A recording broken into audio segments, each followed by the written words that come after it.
هلو النهارده والأول مرة حابب إن أنا أشارك معاكم حاجة شخصية، وهي حاجات كنت مفكر إنها جزء من شخصيتي، ولكن اكتشفت إنه لأ. أول حاجة إنه في كتير جدا من الحاجات ببقى هموت وأعملها، هموت وأحققها، فأنا اكتشفت إن الحاجة اللي هموت عليها قوي كده وهي في الحقيقة ما تستاهلش كل المجهود ولا التعب اللي أنا بعمله ده،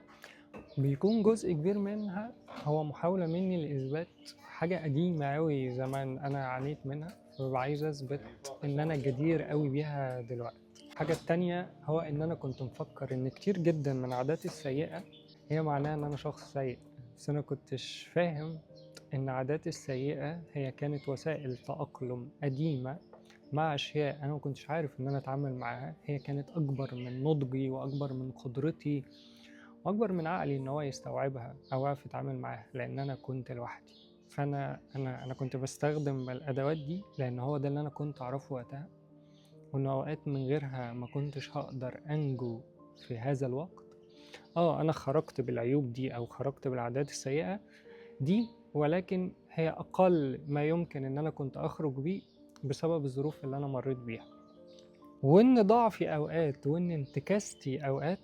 هي بترجع مش لان انا برضو شخص سيء، بل لان انا للاسف اتعودت على الحاجه دي، لان الظروف الصعبه اللي انا مريت بيها هي فضلت وقت كبير قوي لحد ما تحول السلوك ده الى عاده،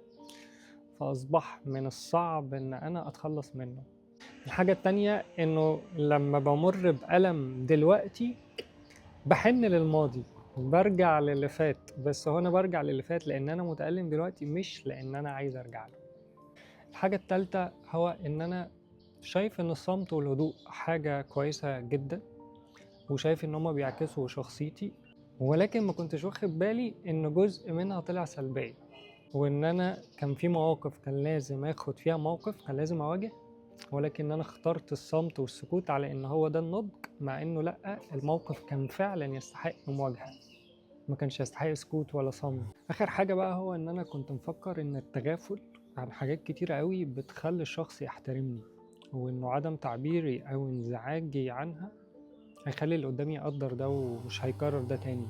ولكن اكتشفت انه عدم تعبيري عن انزعاجي عن الشيء وتوضيحه للشخص ده بيخلي الشخص يعتقد اوقات انه هو اللي صح وان انا اللي غلط، انه هو عندوش مشاكل وانه انا بس اللي عندي مشاكل، لان هو لما بيشوف فيه حاجة وحشة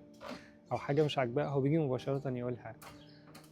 وما بيفرقلوش او بيهموش ان هو يستنى وضع مناسب او ظرف معين يتكلم فيه.